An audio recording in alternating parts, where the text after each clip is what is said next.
Hey, everyone. Welcome to Unique Ways with Thomas Gerard, an audio podcast. We have a famous guest on today. She heads the architecture and design department at the Museum of Modern Art in New York, where she is also the founding director of research and development. And she's been described as one of the 25 most incisive design visionaries in the world by Time magazine. Please join me in welcoming and celebrating Paola Antonelli. Welcome. Hi, Thomas. And if you don't mind, I have to correct you slightly.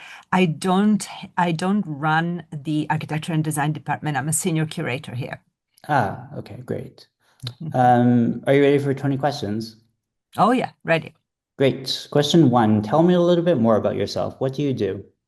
I work at the Museum of Modern Art since 1994, so it's 32 years. And for the past 32 years, I've been curating exhibitions of design, contemporary design especially, which means I organize the shows that you go see, but instead of Matisse and Picasso, usually you can find post-it notes and chupa chups, or sometimes even some kind of fancy video games and more. And that's what I do really. I also add objects to the collection.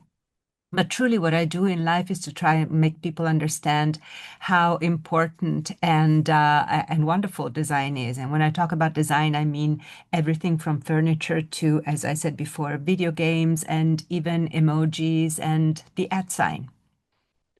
Great. I love that. Okay. Question two. What's a key piece of knowledge that makes you different? The fact it's more than knowledge, it's more like an attitude. I really am attuned to objects. So I lose myself in them pretty much like everybody else could lose themselves in like a piece of music or in a scent or in a landscape. And I would like to share that with the public because if we start being more aware of how objects are made, where they come from, and where they're going to end, we're going to be not only enriched in the way we live life, but also we're going to be using that word, we're going to be empowered as citizens. But truly, that's what I would like to share. I go around the world and I am about life as if I were in a Looney Tunes cartoon, it's just like the traffic lights say hello in the morning, and then I start looking at the new ads and what typeface they're using. And truly, that's what I would like to share. Great. And just a note for the audience, if you are all interested in more architecture adjacent episodes, please check out our recent episode with Keller Easterling. Oh, Question three. Keller is the What? best, not Solly. Keller, love to Keller. I'm making the heart sign. Great. Question three. Why this of all things? Why do you do what you do? It happened by chance. There are those people that find their mission when they're four, or five. Not me. No, I wanted to be everything and nothing in between. I wanted to be a journalist, a nuclear physicist. I wanted to be an economist, and I wanted to be, of course, an astronaut. Who doesn't? So everything and nothing at the same time. I got to this job by pure chance. I was escaping economics school where I was really not up to snuff and particularly unhappy. And I was in Milan and I switched to architecture just because it was the polar opposite. It was the place of freedom. And I went to architectural school without really understanding what I would do. And before I even finished, I was recruited to help install an exhibition at the Triennale of Milan. And that's how it all happened. And then from that moment on, I have to say I took my opportunities. I was lucky and I worked really hard. But the only decision that I ever made in my life was to switch from economics to architecture. I Hmm. think that being a Milanese helped because I grew up with that, with design being normal part of culture and something that you discuss and appreciate and test and a presence in life. So that's truly what happened. It was a natural progression. Great.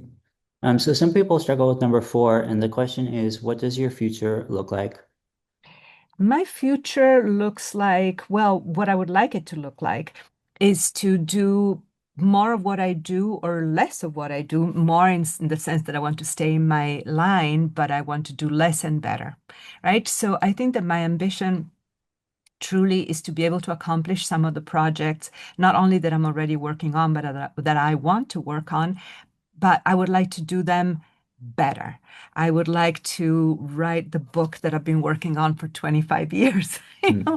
and I would like to finish it. So that's really how it looks like. It looks like better relationships with the people that I love, better relationship with my audience, a better work when it comes to design, and a way to really be politically engaged that is that is effective and not just like well wishes. Great. So 5 we say is unique to this show. The question is, let's talk about location. How does the notion of place play into what you do? It is extremely important. It is extremely important for both what I do and how I do it. When it comes to what I do, design is very localized and contextualized. And I'm working right now on an exhibition that's called Slow Design, that is about applying some of the principles of slow food to design. So, local, small batch, so you might be familiar with that. So it's very important in the research that I'm doing right now, but it's also very important as a consideration in general. Design is not neutral and is not born out of clean air. It's born out of traditions, reactions against traditions, or continuation of traditions. And there's no design without place, and there's no place without design. So they're really very much intertwined. Okay, so 6, you're starting from the beginning. What advice do you give your former younger self? Keep doing what you're doing. Just and don't change anything. I really am happy with what I was doing even when I was young. Great. Warts and And all. Warts and all. okay, what's a day in your life like? So today has been a particularly busy day, but it really depends because I travel a lot. When I'm not traveling, I try to pack all of my meetings in a few days so that I can have some completely open days to do focused intellectual work. So my day to day started at 9:30, taping down on the gallery floor my next exhibition to make sure that there's enough room between one work and the other. So literally in on the floor. And then I've had several meetings that went from meeting with all of my colleagues in my department to discuss plans for the centennial of MoMA, which is coming up in 2029, to having meetings with my internal team to discuss the wall texts for the next exhibition, which is called Full Disclosure. It's about information design and it's opening September 24th, to having a conversation with a new intern here that wanted to have advice for the future. So it really is so wide ranging. And some of the meetings are in person, some of the meetings are online. And then tomorrow instead, I'm going to have a 3 hour stretch workshop brainstorm with my internal team about slow design. Perfect. So 8 is about lifelong learning. It's a popular topic. How do you stay up to date? It's something that happens chaotically and normally, It's newsletters, it's travel, it's talking to people, it is looking at websites, it's looking at social media, and it all comes together. Sometimes it's about going really on the road, like I was in Los Angeles just the past weekend, and I was there to work on a book. And at the same time, I was able to look at the new buildings, to look at LACMA, to look at Dataland, the new Rafik Anadol building. So it really is about being omnivorous and capturing everything from everywhere and then sorting it out. Great. So I'm curious about number 9, which is about tools. Do you use both digital and analog tools? Oh, yeah, definitely. So, to give you just an example of my way of doing things, I always take notes by hand because I love handwriting. And then I scan them as JPEGs. I don't scan them, I don't transform it, I don't use optical character recognition and switch them to computer text. I keep them in my handwriting, but I put them digitally online. But they create this kind of thought map so I can retrace really what I did. And this is quite symbolic of what I do in life. For instance, for exhibitions, we work on a digital plan, but we also have the model that's next to us. So if by any chance we need to think in 3D, we'll look at the model. I'm very helped by the fact that I studied architecture, so I always have the both coming at the same time. And and equally, I'm very comfortable with digital. Like I coded the first MoMA website in 95. I just learned, I taught myself HTML, or I had somebody help me and I just made it. So I'm not afraid, but I also don't have time to learn everything. So sometimes I'm frustrated because I feel that I'm not using the best tools that I could use. But hey, amen. Mm. Great. So halfway number 10, how do you deal with work life or life work balance? Not well. You know, I mean, you'd be better served by talking to my husband, I guess. But Mhm. the problem that I have, it's not a problem to me. It's natural and I love it. My life and work are the same because I deal with design, and design truly is life. So I walk around, as I mentioned before, just doing my work because I notice everything. If there's a new bike lane, I think about how it connects. I immediately think about the whole infrastructure. So it's never ending. I think I work too much, and I'm not saying it as a cute thing. I just ran a salon. I run these salons in here at MoMA that are called MoMA R&D and are about helping people deal with life, but from within a museum. So using also artists and art. And I just did a salon that was called Lazy question mark. And to prepare for that salon, I really went through an exercise that put me a little bit in crisis because if you just step back and think of what work is and how we place our own value in the act of working, which is an act that frankly was made into what it is almost artificially, then all of a sudden you start questioning a lot.